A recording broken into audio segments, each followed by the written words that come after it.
Сәлем, бұл жұлдыз 99. Сіз Джим Квик жайлы білетін боларсыз. Бұл жайында алдыңғы видеомызда айтқан болатынмын. Қарап шығуға кеңес беремін. Ми жаттықтырушысы Джим Квик кез келген шеберлікті қалай тез меңгеруге болатыны жайлы 4 кеңес берді. Достар, бүгінгі видео өте пайдалы болады, сондықтан өткізіп жібермей, мұқият тыңдаңыз. Джим Квик пандемиядан туындаған стресстің адамдардың Қытай тілін үйренуге болсын, жаңа бағдарламалық сақтаманы меңгеруіне немесе жаңа хобби мен дағдыларды қаншалықты тез меңгеруіне әсер ететіндігін түсіндірді. Біздің ақыл ойымыз шамадан тыс толып кеткен кезде біздің танымдық қабілеттеріміз шектеулі дейді ол.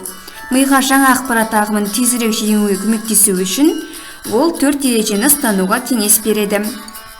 Бұрын білгеннің бәрін ұмытыңыз.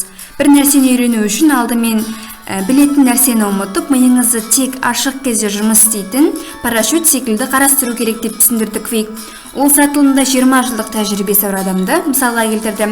Сіз оны көп білімі бар деп ойлауыңыз мүмкін, бірақ бұл адам қате ақпаратты жылдан жылға қайталайтын шығар. Және бұл ақпарат тез ескіреді. Оның орнына Джим Квик жаңа нәрсеге қызығушылықпен қарауға және көптеген сұрақтар қоюға кеңес береді. Мысалы, мен мұдан қандай сабақ аламын? Мұны қалай қолдануға болады?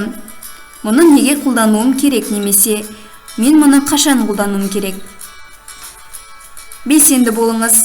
Квиктің айтуынша оқу процесінде белсенді болу, жазбаларды жазу, түсініктерді қолдану, сұрақтар қою, жаңа нәрселерді есте сақтаудың ең жақсы әдісі. Адам миы тұтыну арқылы емес, құру, түрлендіру арқылы үйренеді дейді. Оқу барысында кез келген нәрсеге назар аударып, ақпаратты белсенді түрде өңдеу қажет. Оқу процесінде туындайтын сұрақтарды жазып алуға, жаңа ақпараттың сіз білетін нәрсеге қатысы барын және ол қалай қолдануға болатындығын талдауға кеңес берді. Эмоционалды күйіңізді бақылаңыз. Белгілі бір эмоцияға байланысты ақпарат есте жақсы сақталатынына сенімді.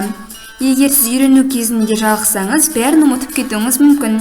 Бірақ егер сіз күлімсіреп, қалпыңызды өзгертсеңіз және өзіңізбен сөйлесу арқылы не болып жатқанына позитивті қарауға тырыссаңыз, үйрену оңай болады.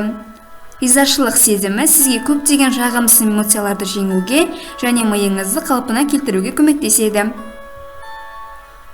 Білімді басқаларға беру үшін үйреніңіз.